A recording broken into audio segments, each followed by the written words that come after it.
humiliated beyond belief. Yeah. He will not believe it. He will not believe what's going to happen to him. Yeah. Beyond his worst nightmares. Sell one more record. This attorney I found, I mean, I interviewed several, and I picked the nastiest son of a bitch I could find. Once I make that phone call, this guy is just going to destroy everybody in sight, any devious, nasty, cruel way that he can do it. And I've given him full authority to do that. It'll be a massacre if I don't get what I want. If I go through with this, I win big time. I will get everything I want, and they will be destroyed forever. They will be destroyed. June is going to lose Jordy. She will have no right to ever see him again. Yeah. That's a fact, Dave. That's what's Does that help? Michael's career will be over. Does that help Jordy? Michael's career will be over. And does that help Jordy? It's irrelevant to me. Heard directly from Jordan Chandler that he didn't believe that Michael Jackson was capable of the things he was being accused of. And that's very powerful. You know, every allegation, in a sense, is built upon the original 1993 allegation. And I believe that if that one is false, which I do believe it is false, all the rest crumble. Chandler, Evan Chandler, to say, he lied. He wanted money from Michael. And Michael had mentioned that to me. And he said he was going to do something to him. Because he wanted money. I think it was he was making a movie or something like that. I believe that's what it was. But it was a big lie. And his son, Jordan, and Michael would go to their home. He was a friend of all of them. And this man did this to him. But Jordan Chandler his son knew that it wasn't true. So he came to Michael and told him, Michael, I'm sorry what's going on. I know it's not true. So Michael told him, why don't you go and get on in the news and tell them so people wouldn't think this terrible thing about me. But he said, I can't do that. If I did that, my father would kill me. So and when the second accusation came out on Michael, and I think it was 04 or 03, one or the other, and the trial was in 05, Jordan wanted to be a witness on Michael's side.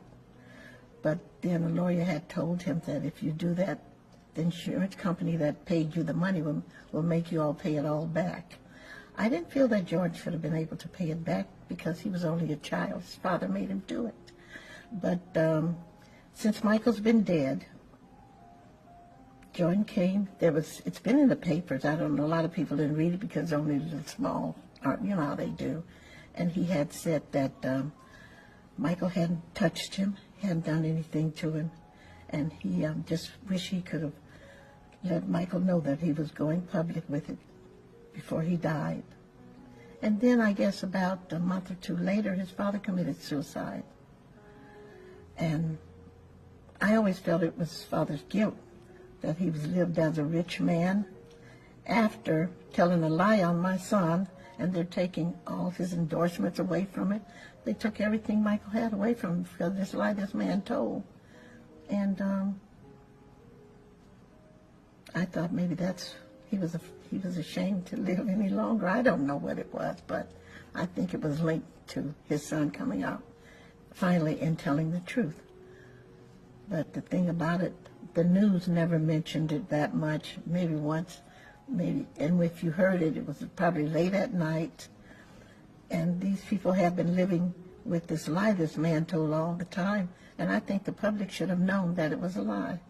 Save Chuck's dramatic scene where he claims Michael Jackson gave him jewelry for sex, including an alleged wedding ring, was deceptively staged and edited to appear as one seamless scene, when in fact it was actually edited together from filming done on two separate occasions 17 months apart, and done intentionally to pump up the drama of the scene.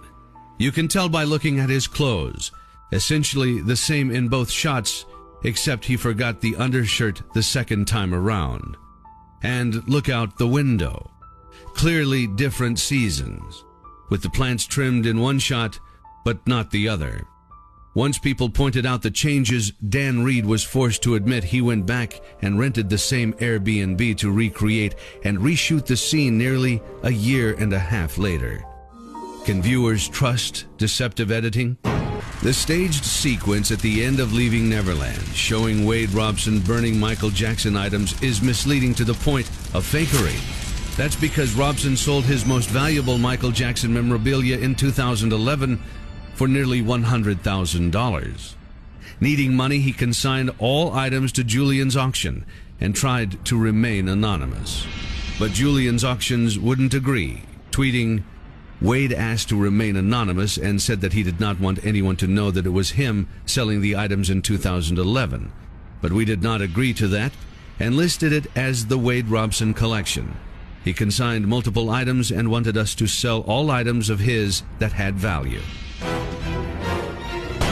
Leaving Neverland fails to mention Wade Robson has been looking to make money by shopping for a lucrative book deal, unsuccessfully, about the allegations in the year prior to his lawsuit. Leaving Neverland also fails to mention that when writing it, Robson could recall so few details in 2012 about his story with Michael Jackson, the same details he remembers with such supposed precision in Leaving Neverland, that he had to ask his mother by email to help him fill in the blanks. Did you ever ask your mother for any written materials to help you write your book? I think along the same lines, but maybe I would ask her, you know, of a certain period of time, you know, could you just jot down the bullet points of what you remember? Asking my mother that, you know, of how the details of when we went to the ranch and the first time, and, you know, just how did that unfold, the external details. So, have your memories changed as you've gone through that? You know, it evolves, details get added to. Wade Robson was one of the witnesses who eagerly testified for Michael Jackson in 2005. Robson had his family claim in Leaving Neverland it was at a Neverland dinner the night before Robson testified in Michael Jackson's 2005 criminal trial that he became convinced that he needed to lie on the stand the next day to save him. Except, according to Jackson family members, that dinner actually took place after Wade testified. He also claims in the film he had to testify because he was subpoenaed. Then you have his constantly changing story about how he came to testify in 2005 for Michael Jackson's defense, beginning with, "I didn't realize I'd been abused," and then morphing into, "Well, I did know I'd been abused, but I didn't want to be responsible." His family was hundreds of miles away at the Grand Canyon. Michael Jackson abused him for the first time.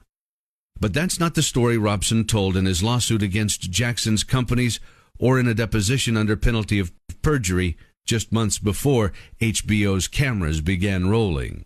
There, he claims his family was still at Neverland when it first happened, and his sister was sleeping upstairs in Michael's room. Two entirely different versions of events told by Wade Robson, just 2 months apart. The first night, the night prior, we both slept in the bed with Michael. And at some point in that second night, she said to me, "I think we should, you know, you and I should sleep upstairs." I don't know why. I don't know why she said that or why she thought that, but I didn't want to. Then whenever it was bedtime, you know, she went upstairs and Michael and I stayed in the bed downstairs. And I believe at some point that night the abuse started. So which is it? The version Wade Robson tells in a sworn deposition, or his version in Leaving Neverland? If he changes his story in 2 months for the cameras, how can you trust him at all? But that's not all. Earlier testimony by Robson and his mother contradict the entire 1990 story told in Leaving Neverland that director Dan Reed uses as a foundation for the film. Robson's mother Joy testified in 1993 that her son was never alone with Michael Jackson at Neverland until that year. And here she is seen confirming under oath in 2016 that her entire family, husband, parents, and kids, went on the trip to the Grand Canyon. I understand that you stayed then 2 different weekends at Neverland on that trip, is that right? Yes. And then in between you and your kids and your husband and your parents all went on tourist trip to the Grand Canyon? Yes. So you were there, is it 2 nights the first time? Yes. And then you came back after your whole family had gone away? Yes. And you spent another, 2 nights? At Neverland, yes. Robson himself testified as an adult that the first time he visited Neverland without his mother was in 1992 or 1993, which means he would not have been alone at Neverland with Michael Jackson in 1990, as Leaving Neverland claims. In other words, Robson and his family over time have told multiple versions of a key story viewers heard in Leaving Neverland. So which is it? The version Joy Robson tells in her deposition, or the version Dan Reed presents in Leaving Neverland? I danced when I heard that he died. I was laying in bed. The news came on. I got out of bed and I was, oh, thank God he can't hurt any more children. Those were my thoughts. And I danced. He can't hurt any more children. I was so happy he died.